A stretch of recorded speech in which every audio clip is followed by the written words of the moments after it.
possible. But I'm going to surprise you because I'm not going to talk about my political party. The reason I'm not going to do that is because I actually think this event is bigger than that. I think it's not about political parties. I don't think it's about our manifestos either. And let me tell you why. So I've traveled the country and seen the state of both our infrastructure and our people, more importantly. And the question that haunts me is why? That's the question that haunts me. Why has it happened? You know, we are in a building like this. We tend to live life through what we experience. And what we experience is not always representative of what is important.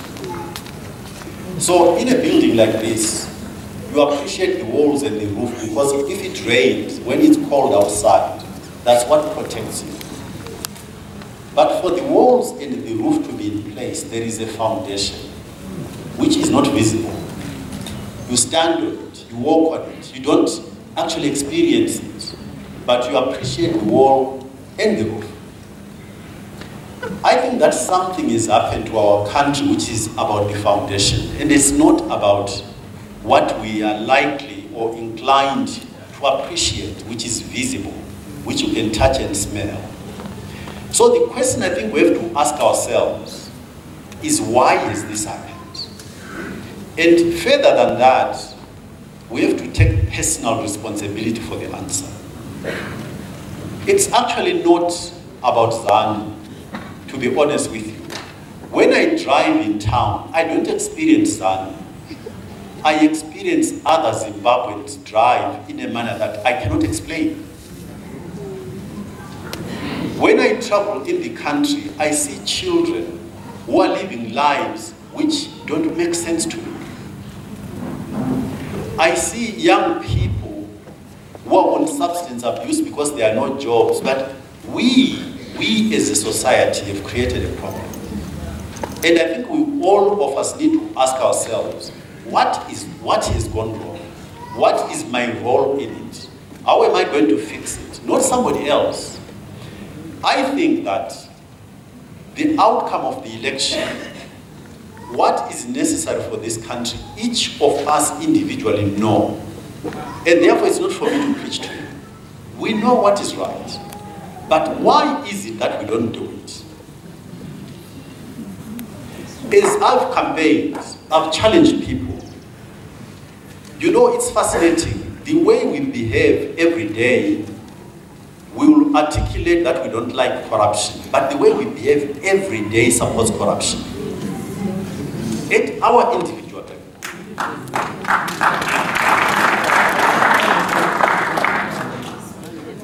We say we would like a country that works with competence, but the way we behave every day supports incompetence.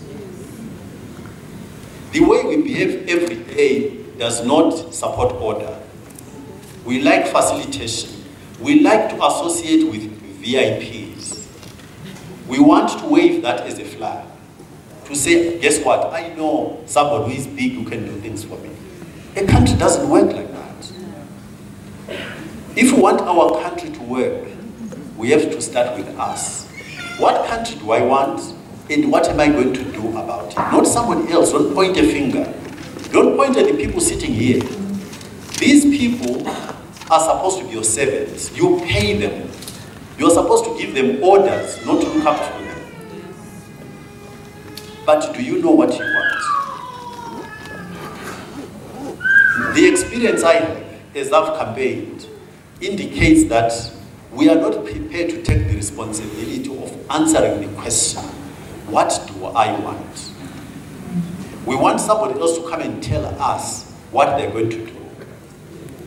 My working experience was such that when you are recruiting somebody, the starting point is you defining what you want. And then you test that against what the other person or the candidates, the people who are applying for the job, you then test to see whether they understand what you want. Do they understand it? Can they meet your requirements or not? We have turned it upside down. We want them to tell us. So of course, if you don't know what you want, they will take you anyway. And then you've got no right to complain. That's what we're doing. When you get out of here and drive, are you driving in a manner that you'd really like other people to drive and treat you? The answer I would like to think is no. So why are we doing it? For me, I'm struggling. I'm struggling because I'm asking these questions and I'm not sure that I've got the answer. The only answer I suppose I'm getting close to is that we, as a people, have abdicated responsibility for how we want our country to be. When we take that back and say, I know what I want, you know you will choose the right person. But when you want facilitators, people who do you favors, as opposed to running the country properly, you will continue to choose wrong and support what is been going on. Is it a puzzle? Zimbabwe is a Christian country by any standard. We are amongst the most educated people, not just in the sub-region, globally. And yet, incidentally, the third thing is that our constitution, if you've read it, all of us, by the way, we didn't have bothered to write manifestos. We should have written one sentence only. I shall comply with the provisions of the constitution. That's all we should have said. Everything is catered for. So given those three things, a good constitution, an educated population, a Christian country, what has gone wrong? So I'm sorry I didn't sell upper to you, and I'm not going to, because I don't think that's what the answer is for where we need to go. I think the answer is in all of us being clear about what we want and then choosing a servant leader who will help us deliver what we want. Thank you very much.